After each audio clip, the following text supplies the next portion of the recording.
मेरे हाथ में यह एक एफिडेविट है। Deputy superintendent of police DYSP NV Patel की ये एफिडेविट है और सेशंस कोर्ट गोधरा में यह एफिडेविट फाइल हुई है। गौर से सुनिएगा, मैं यही बात रखूंगा जो इस एफिडेविट में है और एक जिम्मेवार ऑपोजिशन पार्टी के नाते जिम्मेवारी के साथ कुछ ऐसी चीजें जिसको आप सुनेंगे, देश की जनता भी सुनेगी तो चौंक उठेगी, ऐसी कुछ सच्चाई मैं आप सभी के सामने रखने जा रहा हूं। यह एफिडेविट कोर्ट में फाइल हुआ, उसमें जो लिखा है और कुछ सच्चाई आप सब जानते हो कि सुप्रीम कोर्ट के सामने सरकार ने कहा कि नीट की एग्जाम में कोई धांधली नहीं, पेपर लीक नहीं हुआ। भारत सरकार ने, मंत्री ने कह दिया सब चंगासी। Deputy superintendent of police on oath affidavit पे सेशंस कोर्ट में कह रहे हैं कि किस तरह का ये स्कैम था। इन्वेस्टिगेशन के दौरान करोड़ों रुपए मिले हैं, ढेर सारे ब्लैंक चेक मिले हैं उन बच्चों के पेरेंट्स की ओर से जिन्होंने नीट की एग्जाम दी है। Deputy superintendent of police on oath affidavit में कहते हैं कि साहब एक ऐसा स्कैम था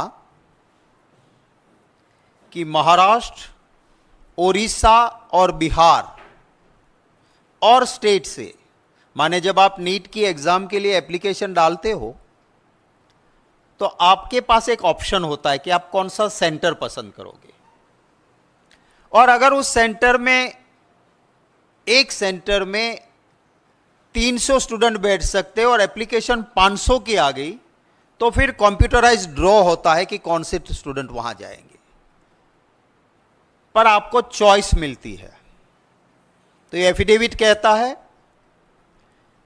कि बिहार, ओडिशा, महाराष्ट्र और कई राज्यों से जिनके साथ इनका सेटिंग हो गया, उनसे एडवांस पैसे लिए, एडवांस में ब्लैंक चेक लिया और उनको कहा गया कि आप जब नीट का एप्लीकेशन लिखो उसमें लिखो कि हमें हमारा सेंटर जय जलाराम स्कूल गुजराती मीडियम ही चाहिए। माने आप समझ सकते हो कि गोधरा डिस्ट्रिक्ट में जहां एयरपोर्ट नहीं है सेंटर पे, वहां कोई ओडिशा से, कोई बिहार से, कोई महाराष्ट्र से एग्जाम देने जा रहा है। क्यों जा रहा है? क्योंकि एक सेटिंग हुई। इस एफिडेविट की बातें मैं कर रहा हूं, हाँ, मैं मेरा नहीं कह रहा हूं, डीवाईएसपी की एफिडेविट बोल रहा हूं। वहां से लोग आए, सेटिंग ये थी कि आपके बच्चे को 100% मार्क्स मिला के मेडिकल में एडमिशन मिले, तब हम ये ब्लैंक चेक में पैसे भरेंगे। और कौन सी मेडिकल कॉलेज में आप जाते हो उसके रेट थे, इसलिए ब्लैंक चेक। और 10-10 लाख रुपए एडवांस लिए गए थे। तो ये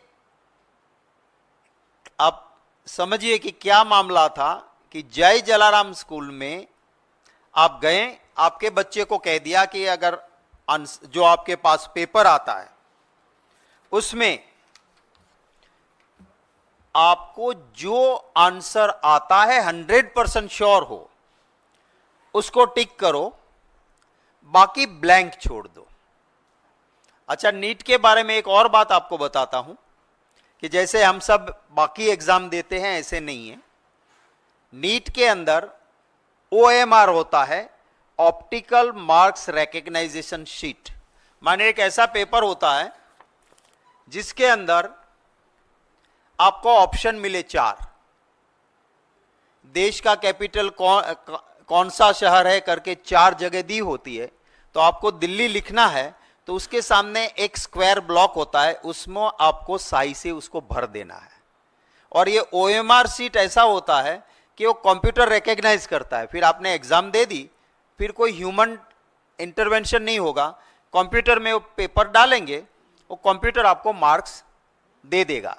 वो OMR शीट में कहा गया कि आपको जो चीज 100% आती वो लिखो, बाकी खाली छोड़ो।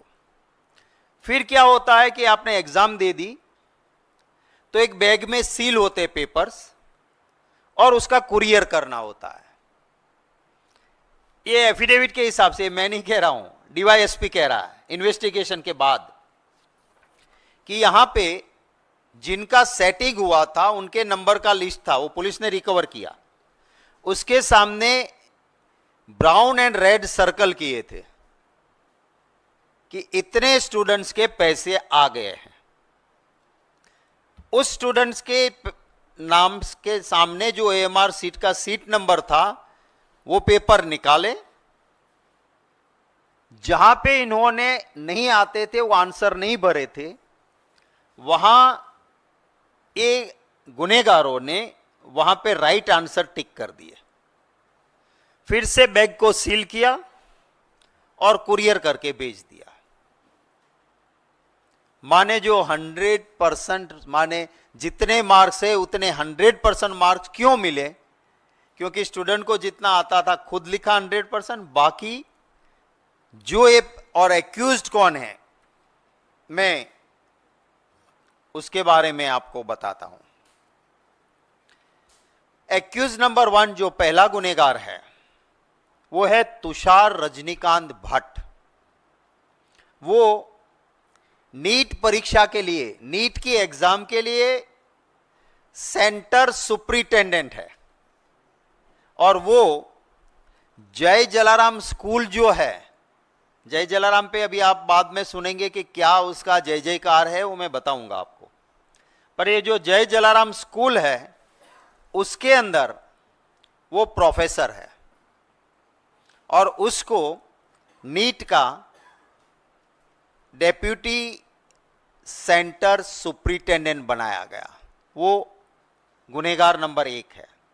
उसके बाद है नंबर 2 पुरुषोत्तम महावीर प्रसाद। वो है पूरे नीट की एग्जाम के लिए सिटी कोऑर्डिनेटर, माने एक ही सेंटर नहीं, जितने सेंटर्स उधर है उनका सिटी कोऑर्डिनेटर है। और वो कौन है? जय जलाराम का प्रिंसिपल है। जय जलाराम याद रखिएगा आप जरा, क्योंकि जय जलाराम की आगे बात आएगी। ये 2 मेन एक्यूज्ड ये हुए। फिर 3 और लोग हैं। ये दोनों ने क्या काम किया कि कहलवा दिया कि स्टूडेंट को तुम्हें नहीं आता है वो ब्लैंक छोड़ो। ये दोनों की जिम्मेवारी थी कि पेपर्स बक्से में सील करें और तुरंत कुरियर करें। इन्होंने बक्से में पेपर डाले, फिर सील खोला, सही आंसर्स कर दिए टिक, पैक किया बक्सा और भेज दिया। ये इन्वेस्टिगेशन के बाद ये एफिडेविट में डेप्यूटी सुपरिटेंडेंट ऑफ पुलिस कहते हैं। 3 और लोग पकड़े गए हैं। ये जेल के अंदर हैं ये दोनों लोग। 3 और पकड़े गए हैं, जिसमें एक है परशुराम बिंदनाथ, एक है विनोद आनंद और इन दोनों के ऊपर एक है आरिफ वोरा। आरिफ वोरा, इनका काम क्या था कि जो सेटिंग वाले जो स्टूडेंट्स नीट दे रहे हैं उनके माँ बाप को मिलना है, उनसे एडवांस लेना है और ब्लैंक चेक लेना है। और एक लिस्ट बनी थी कि फला कॉलेज में आपको मिलेगा तो इतना, तो वो ब्लैंक चेक इसलिए कि आपको कहाँ एडमिशन मिलेगा उसके हिसाब से पैसे भरे जाएंगे। इन तीनों ने ये पैसे इकट्ठे किए, इनके वहां रेड हुई, पांचों के वहां करोड़ों रुपए मिले, ब्लैंक चेक मिले।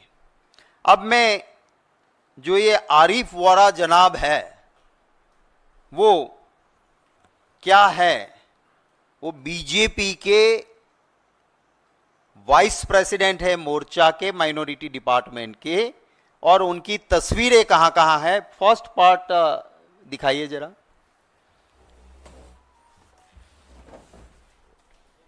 ये जो अभी रोकिएगा इसको,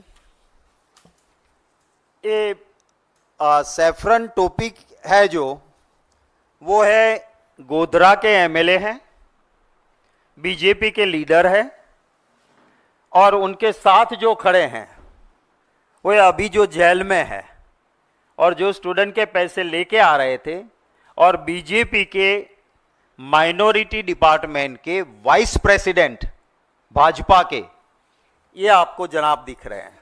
सेकंड लो।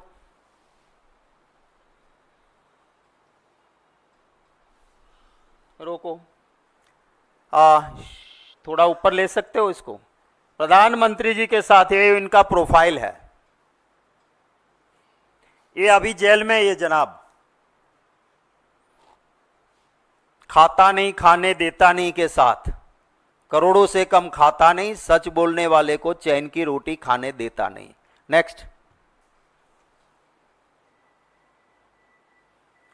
ये युवा नेता है बीजेपी का, वो पुष्पगुच्छ दे रहे हैं इनको। नेक्स्ट।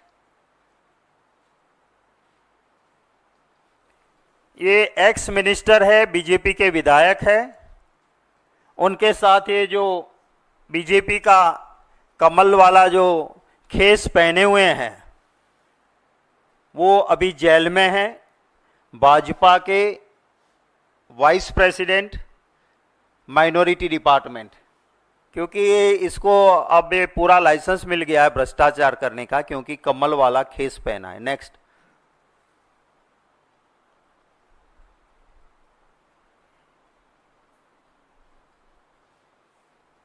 ये बीजेपी के दफ्तर में इनका सम्मान किया जा रहा है,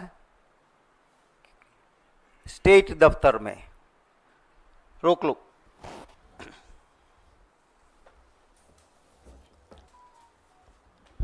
इन लोगों ने मिलके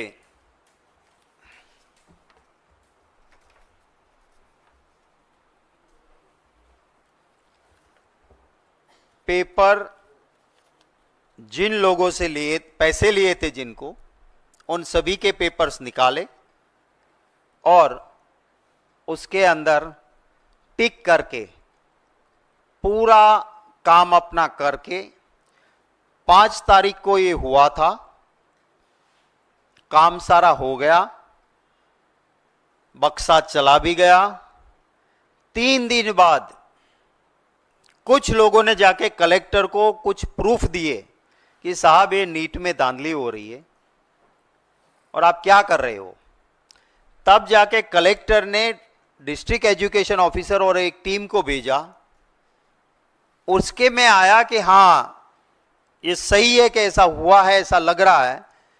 तो एक एफआईआर 8 तारीख को हुई, 8 मई को, और उसके बाद इन्वेस्टिगेशन हुआ, और इन्वेस्टिगेशन में के बाद ये affidavit deputy superintendent of police ने जो लगाई, उसमें साफ लिखा है कि इस तरह से ये हुआ, और 2 सेंटर में हुआ, सिर्फ एक जगह पे नहीं, दोनों जय जलाराम एजुकेशन के अंदर ही हुआ। उनकी बहुत सारी छोटी छोटी ब्रांचें हैं। मैंने आपको कहा था कि जय जलाराम को जरा याद रखना। जय जलाराम स्कूल परवड़ी, गोधरा और पडाल थर्मल, इसके दोनों सेंटर पे से इसी तरह के विद्यार्थियों के धांधली के काम हुए। अब ये जो जय जलाराम है उसको सेंटर दिया गया।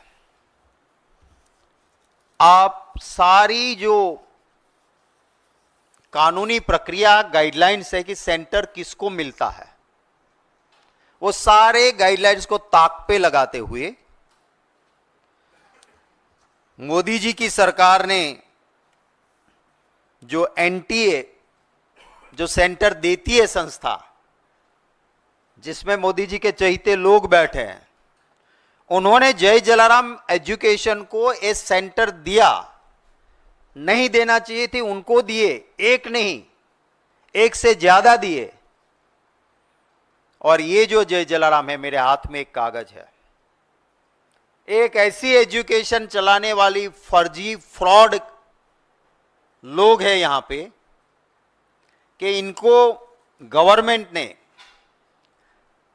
11 स्टैंडर्ड के लिए एक क्लास की मंजूरी दी थी, जिसमें ज्यादा से ज्यादा 66 स्टूडेंट रह सकते हैं।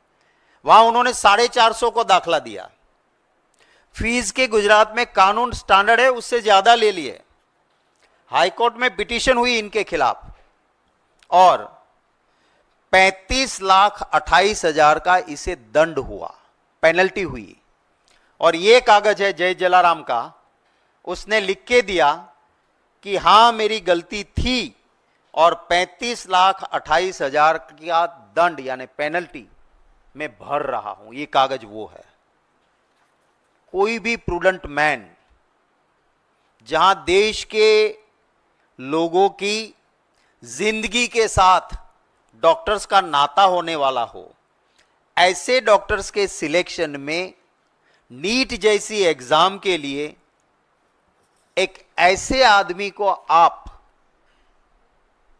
सेंटर देंगे क्या कि जो फ्रॉड करता है, जो प्राइवेट है, जिसे कोई लेना देना नहीं। पर ये क्यों मिला, इसको सेंटर क्यों मिला?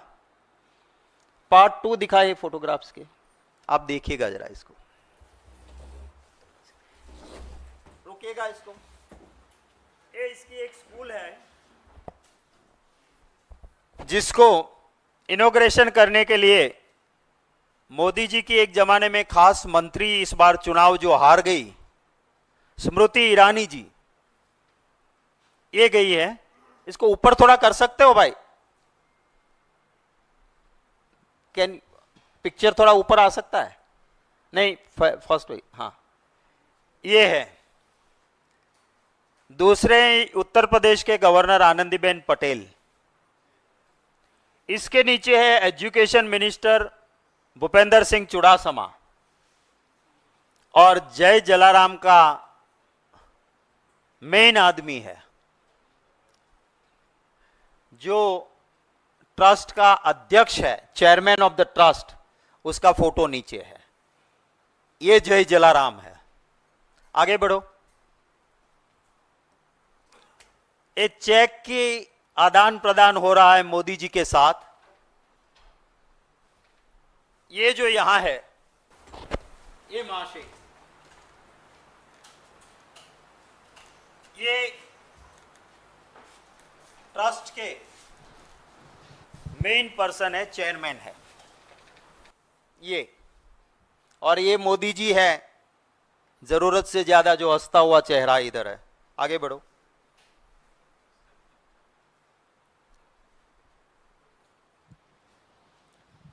ये स्मृति जी के पास ये जय जलाराम के चेयरमैन बैठे हुए हैं बगल में।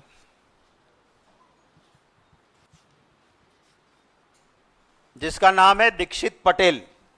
ये यहां जो स्मृति जी के लेफ्ट हैंड पे हैं। आगे बढ़ो।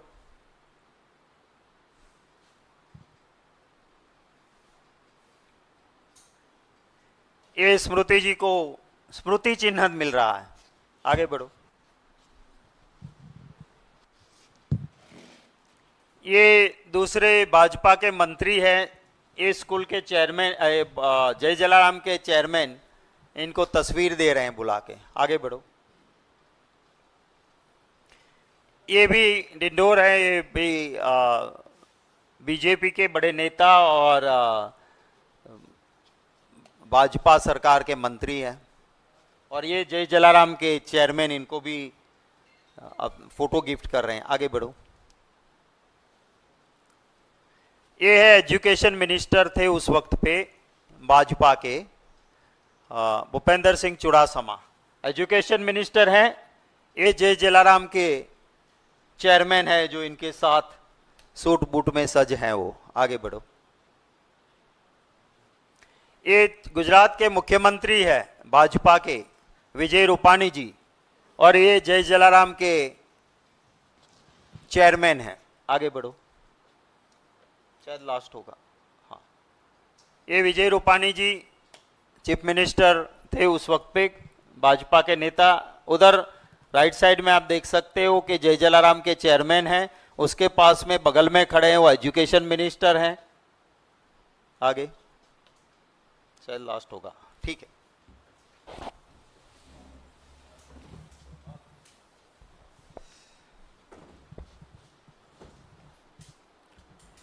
तो इस जय जलाराम को सेंटर क्यों मिला ये आपको पता चल गया होगा। आप थोड़ा सा गूगल गुरु में जाएंगे तो भाजपा को डोनेशन देने वाले लोगों में आपको जय जलारामन एजुकेशन ट्रस्ट भाजपा को डोनेशन देने वाले लोगों में उस लिस्ट में मिल जाएगा। मैंने ढूंढ निकाला है, पर जहां जाओ पन्ने पन्ने पे जय जलाराम मिलता है। पैसे देते हैं भाजपा को। ये चाल चलन और चरित्र भारतीय जनता पार्टी का मैंने आपके सामने रखा है। मेरे कुछ सवाल है।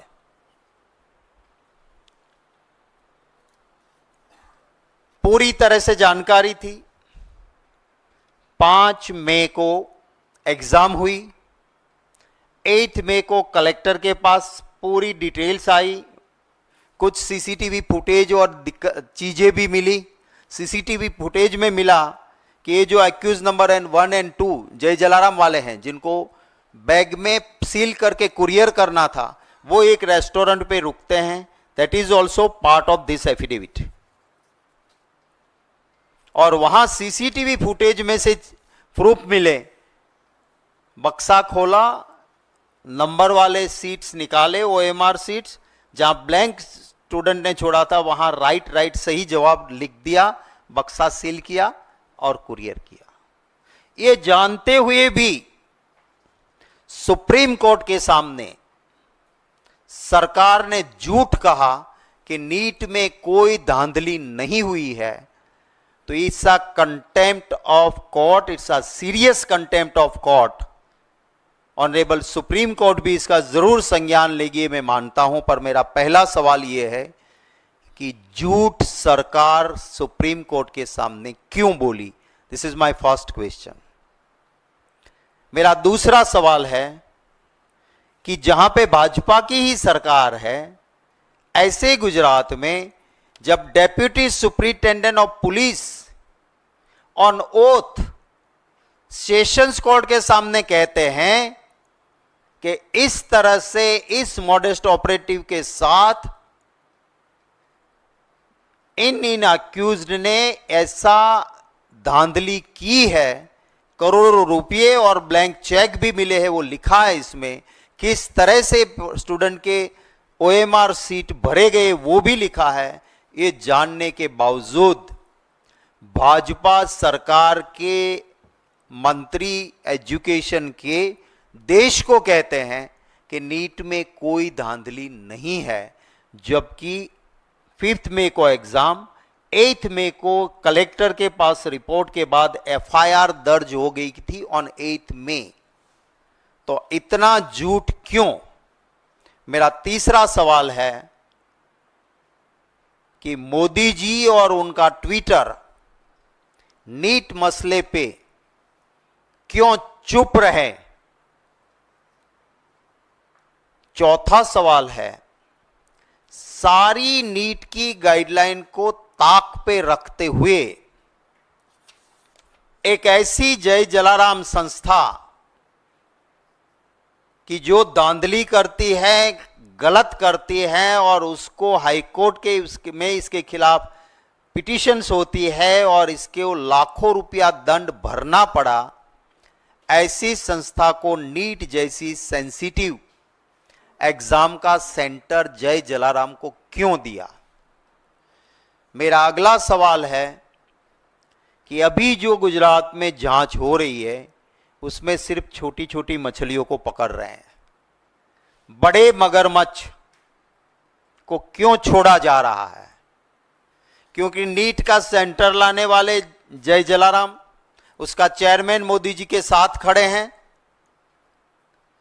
मेन एक्यूज नंबर 1 और 2 वो दोनों जय जलाराम के एक प्रिंसिपल और दूसरे प्रोफेसर हैं।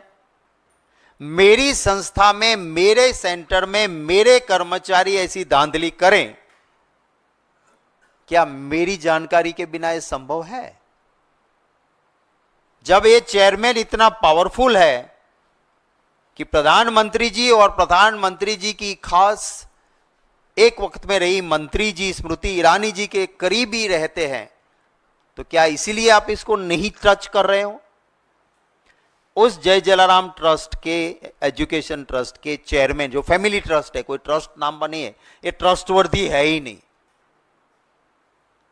उस चेयरमैन को अभी तक क्यों गिरफ्तार नहीं किया है? मेरा एक और सवाल है कि इसी मुझे मिली है इंफॉर्मेशन कि जय जलाराम एजुकेशन को गुजरात में गुजसेट जैसी और दूसरी सेंसिटिव एग्जाम्स, उसका भी सेंटर दिया गया था। तो सरकार जवाब दें कि इसको और कितने सेंटर दिए गए थे। इसमें एक एक्यूज ने अपनी बेल एप्लीकेशन में लिखा है कि दूसरे जो एक्यूज्ड है, माने जिन्होंने पैसे इकट्ठे किए थे, उनमें से एक ने अपनी बेल एप्लीकेशन में लिखा है कि नंबर 1 और 2, माने जो जय जलाराम के लोग हैं, वो तो सिर्फ यही नहीं, यूपीएससी के हो, गुजसेट के हो, कैट के हो, सभी पेपर्स को पैसे लेके सेट करते थे। हम तो इनकी चाल में एक छोटे मोहरे हैं, तो हमें बेल दे दो। तो इनकी भी जांच होनी चाहिए। और मेरा आखिरी सवाल है कि नेट पे कुछ चीजें तो मिली है मुझे, भाजपा डिक्लेयर करे कि जय जलाराम एजुकेशन से भाजपा के धन संग्रह में, उनके फंड में कितने पैसे जय जलाराम ने दिए हैं, ऑफिशियल और अनऑफिशियल, वो देश की जनता को बताएं। ये मेरे कुछ सवाल हैं।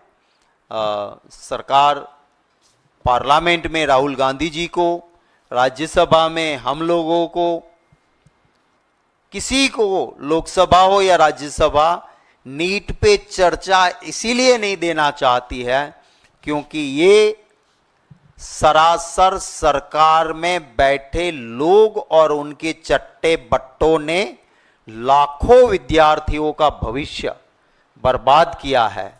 और इतना सबूत, और ये भी डेप्यूटी सुप्रिंटेंडेंट ऑफ पुलिस कहते हैं कि इस तरह से ये नीट की एग्जाम में धांधली हुई है, तो मैं नहीं मानता हूं कि अब कोई भी द्वार ऐसा बचा है कि जहां से सरकार अपनी चमड़ी को बचा सकती है।